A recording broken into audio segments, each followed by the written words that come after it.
Shalom. All praises to the Most High Yahweh, Bashem, Yahweh Shai. Double honors to the elders and apostles of GMS, and Shalom to the hopeful elect. Now, I'm on the eve of the new moon. I was supposed to be out here yesterday on the Sabbath, but I wasn't able to make it because I had a bag of demons. You're always fighting the flesh. Sometimes you win, sometimes you lose. And it's funny because I heard somebody talking about, I don't want to mention names, I've got a lot of respect for the brother, but he's pretty much adamant that, he's definitively a hopeful elect. And if you see here, I'm in second Andres, I've got a little dagger here today. Where is it?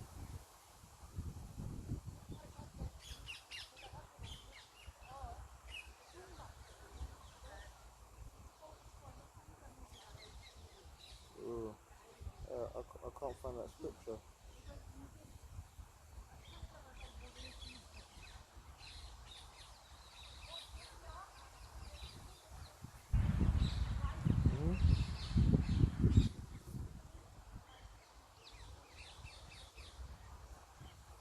Basically, in second Esdras, I believe it's in chapter 8, but I can't exactly find the scripture even though I'm right on the friggin' page, you know. Oh, here it is. This is chapter 8, verse, I'll start at verse 48. So it's chapter 8, verse 48, second Esdras. In this also thou art marvelous before the Most High, because, Esdras had fasted for, I think it was 7 days. He kept a repeated fast, because he was trying to understand what the angel was showing him, and in that thou hast humbled thyself as it is become thee, and hast not judged thyself worthy to be much glorified among the righteous.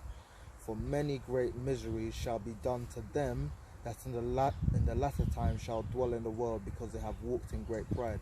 So basically, even though Esdras was obviously part of the elect, in his mind he was so humble, he looked at his deeds as completely unrighteous to the point where he wasn't even sure if he was going to make it. So even if you're on the truth now and you feel arrogant to the point that you feel like you're going to make it, that's the wrong spirit to be in, you know what I mean? Because what does it say? If you exalt yourself, you'll be humbled, and if you humble yourself, you'll be exalted. So when you think you know something, you really don't, because it goes into, and this is second Esdras again, chapter 8, chapter 8, verse 21, whose throne is inestimable.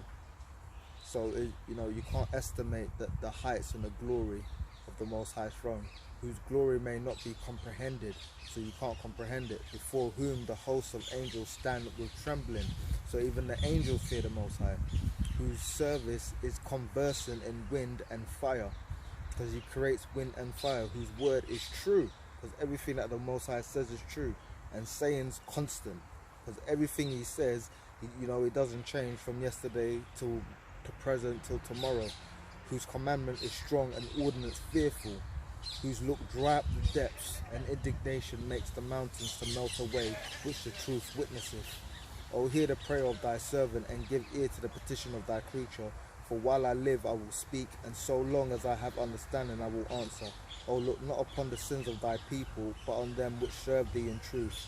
Regard not the wicked inventions of the heathen, but the desire of those that keep thy testimonies in afflictions.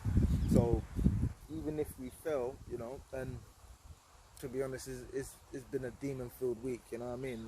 It's say a righteous man shall fall several times, but the whole point is when you fall, you're supposed to get back up, and you're gonna be afflicted. So the whole point of this truth is to stay consistent, even when you're failing or you feel like you're failing. You're not supposed to be prideful, because I guarantee you, not everyone is keeping every single one of the laws. Like the elder Bassett, because this that demon with the yellow teeth, the tobacco king, who called himself the the king of the Israelite.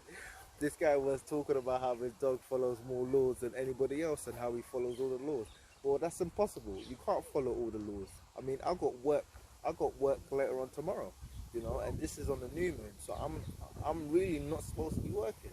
You see what I mean? Like even yesterday, the Sabbath, you know, I didn't keep it as fully as I should have kept it, you know. And I've been realizing certain things. If I do certain things, it puts me in a position where you know, I'm leaning kind of towards breaking some of the commandments. It's not necessarily I'm breaking it, but as you all know, not all things are expedient, even though they be lawful, you know. So if you drink, it's not unlawful to drink, but if you're drinking every day and you're getting liquored, and you know you're making a whole bunch of mistakes, that's not really expedient. And the reason why I go into that scripture is because we're supposed to be humble, and you're supposed to, you know, you're really supposed to, what's the word? You're supposed to examine yourself daily in the faith to make sure that, you know, you're walking in the correct way. Because a lot of the times, you know, our hearts, we tend to think we're doing something that we're not. You know what I mean? He's fucking creeping on me. So damn nosy, man. Where is it? Sorrows are past, and in the end, it show the treasure of immortality. So we're supposed to keep going through all of this, and in the end, you know, we get our just rewards. Because these people think they're gonna come up with the little, you know, the little RFID chips and their little machines, and they have the little eye machine or whatever, and they think they're gonna, you know, create stacks. If you watch the Alti Carbon, these people really don't like the idea of not having control of their own destiny. They hate the fact that they know they're in a trip bag, but they're still trying anyway. Because these people, it's like somebody was saying to me the other day, because I was like, well, you really don't have free will, you know? Because for example, if you have diabetes, you know, would you choose to have diabetes? No, you wouldn't. If you had free will, why don't you use your free will to cure yourself of diabetes, or not to even have it in the first place?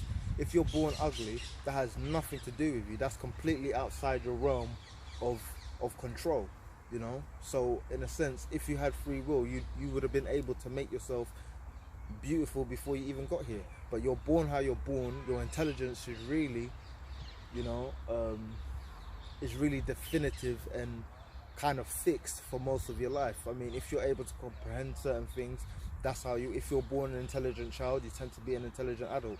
You know, a lot of these things are outside people's realm of control, but yet they still believe that they have so much free will.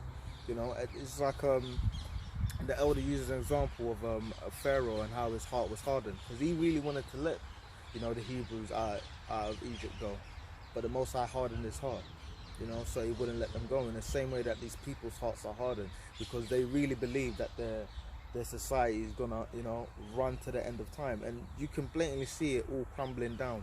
It's not so much here as in America, because in America it's way worse. Over here there's still kind of some semblance of normalcy, so people are still kind of prideful in the fact that they really feel like this society is gonna last forever. But clearly it's not. You know, you can't build a house on misery and think, you know, misery is not gonna come back on you. You reap what you sow. But this is the whole idea of pride. You know, people are very prideful, and that classes with people who are in the truth as well. You know, you're out there preaching the word. You might do it every day, you might do it every other day, regardless of what you are. But you know, you've exalted yourself to the point where you're saying definitively that you are one of the, you know, elect. You know, and it's because even the elders say it's hopeful elect. When you hope for something, as I say, hope is the idea of wishing for something not yet seen. You know, so you don't know definitively if it's yours. You know, you have to work towards it, but you can't say definitively that you're one of the hopeful elect. So that's kind of arrogant, you know what I mean? Because even Esdras humbled himself. And if you're going into 2nd Esdras here, this is chapter 8, verse 55, and therefore ask thou no more questions concerning the multitude of them that perish. So we're not really supposed to be concerned about these people, man, because they're just, you know, they're in their own world, man. They're completely based in how they do things, you know. Even when you work around them, you know, even in my job, I'd be working around people, and we'd be sharing, you know, certain common areas, but there's a complete lack of regard for other people. You know, you might be using the same space as me, but you're not considerate enough to remove the crap that you've created when you're working.